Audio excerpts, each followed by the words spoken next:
மாண்புமிகு முதலமைச்சர் கழகத்தினுடைய தலைவர் அவர்கள் என்னை ஓசூர் சட்டமன்ற தொகுதிக்கு வேட்பாளராக அறிவித்து இந்த தேர்தலிலே போட்டியிடுகின்ற வாய்ப்பை தந்த தலைவர் அவர்களுக்கு என்னுடைய மனமார்ந்த நன்றினை இந்த நேரத்தில் நான் தெரிவித்துக் கொள்கிறேன். அதோடு எங்களை வழிநடத்திக் கொண்டிருக்கின்ற எங்களுடைய மாவட்ட அமைச்சர் அண்ணன் சக்கரபாணி அவர்களுக்கும், மாவட்ட கழகத்தினுடைய செயலாளரும் ஓசூர் சட்டப்பேரவை உறுப்பினருமான அண்ணன் வை பிரகாஷ் அவர்களுக்கும் என்னுடைய மனமார்ந்த நன்றியினையும் வாழ்த்துக்களையும் இந்த நேரத்தில் நான் தெரிவித்துக் கொள்கிறேன். இந்த நிகழ்விற்கு தலைமையேற்று நடத்தி கொடுக்கின்ற நம்முடைய மாவட்ட கழகத்தினுடைய செயலாளர் ஆற்றல் மிகு அண்ணன் வை பிரகாஷ் அவர்களே, தலைமை கழகத்தால் தேர்தல் பொறுப்பாளராக அறிவிக்கப்பட்டு இங்கே அனுப்பப்பட்டுள்ள கழகத்தினுடைய மூத்த முன்னோடி அண்ணன் வார் இளங்கோ அவர்களே, 3 முறை ஓசூர் சட்டமன்ற தொகுதியை வென்றெடுத்து இன்றைக்கு பாராளுமன்ற உறுப்பினராக வலம் வந்து கொண்டிருக்கின்ற நம்முடைய பாசமிகு அண்ணன் ஜேபி கே கோபிநாத் அவர்களே, மற்றும் கூட்டணி கட்சியினுடைய தலைவர்கள் தேமுதிகவினுடைய மாவட்ட பொறுப்பாளர் திரு சரவணன் அவர்களே, சிபிஐனுடைய மாநில குழு உறுப்பினர் மாதையன் அவர்களே, காரணம் இன்றைக்கு மாண்புமிகு முதலமைச்சர் அவர்கள் 2வது முறையாக இந்த சட்டமன்ற தொகுதியிலே போட்டியிடுகின்ற ஒரு வாய்ப்பை தந்திருக்கின்றார்.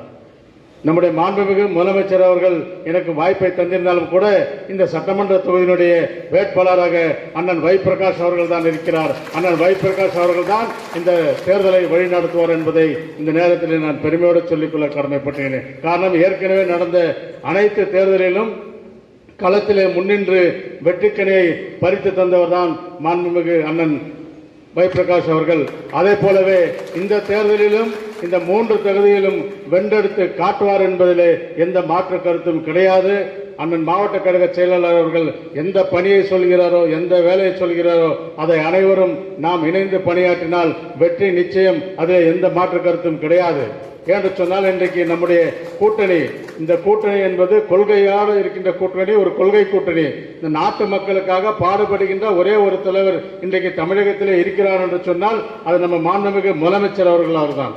காரணம், இன்றைக்கு கடந்த தேர்தலில் பொது தேர்தலிலே ஆட்சியிலே வந்து அவருக்கு கட்டம் சரியில்லை, அவர் ஆட்சிக்கு வர முடியாது என்று சொன்னவர்கள் எல்லாம் முகத்திலே கரியை பூசி முதலமைச்சராக அமர்ந்தவர் தான் நம்முடைய மாண்புமிகு முதலமைச்சர் அவர்கள். திராவிட முன்னேற்ற கழகம் 2வது முறையாக என்றைக்கும் ஆட்சியிலே வந்ததில்லை என்று சொன்னார்கள். ஆனால் இன்றைக்கு 2வது முறையாக திராவிட முன்னேற்ற கழகம் தான் ஆட்சி அமைக்கும். இதில் எந்த மாற்று கருத்தும் கிடையாது. காரணம், கடந்த 5 ஆண்டுகளாக நம்முடைய மாண்புமிகு முதலமைச்சர் அவர்கள் இந்த நாட்டு மக்களுக்காக ஆற்றிய பணிகள் எண்ணற்றது. தேர்தல் அறிக்கையிலே பல்வேறு அறிக்கைகளை சொல்லியிருந்தாலும் கூட அதில் 90% நிறைவேற்றி காட்டியவர். அதை நிறைவேற்றி காட்டியதோடு மட்டுமல்லாமல் சொல்லாத விஷயங்களும் செய்து காட்டியவர் தான் நம்முடைய மாண்புமிகு முதலமைச்சர் அவர்கள். நமக்கு மக்களை சந்திக்கின்ற எல்லா தகுதியும் இருக்கின்ற ஒரு இயக்கம் திராவிட முன்னேற்ற கழகம் நம்முடைய கூட்டணி தான். காரணம், நம்ம எந்த இடத்துக்கு சென்றாலும் மக்கள் நம்மளை புறக்கணிப்பதில்லை, மக்கள் நம்மளை வெறுப்பதில்லை. காரணம், 1000 ரூபாய் தர்றோம்னாரு எடப்பாடி பழனிசாமி சொன்னாரு, இது சாத்தியமே இல்லை, எப்படி தர முடியும் என்று சொன்னார்.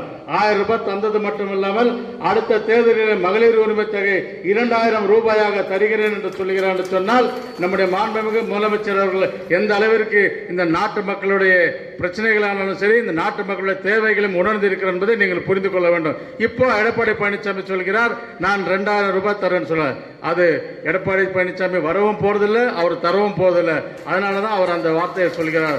ஆனா இங்க பேசுறவர்கள் சொன்னார், அவர் எடப்பாடி பழனிசாமி எதிர்கட்சி அந்தஸ்துக்கு தான் அவர் ஆசைப்படுறான்னு சொன்னார். அதுக்கு கூட வராது.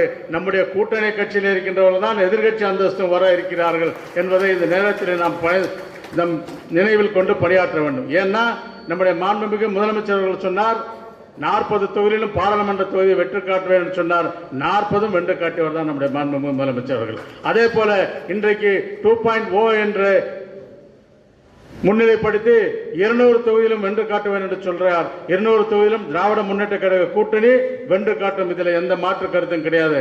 ஆக இந்த மக்களுக்காக பணியாற்றுகின்ற தலைவர், மக்களுக்காக இருக்கின்ற ஒரு தலைவர், அவரை முதலமைச்சராக்க வேண்டும் என்று சொன்னால் நம்முடைய மாண்புமிகு முதலமைச்சர் சொன்னது 234 தொகுதியிலும் இந்த ஸ்டாலின் தான் வேட்பாளர் என்று சொன்னார்.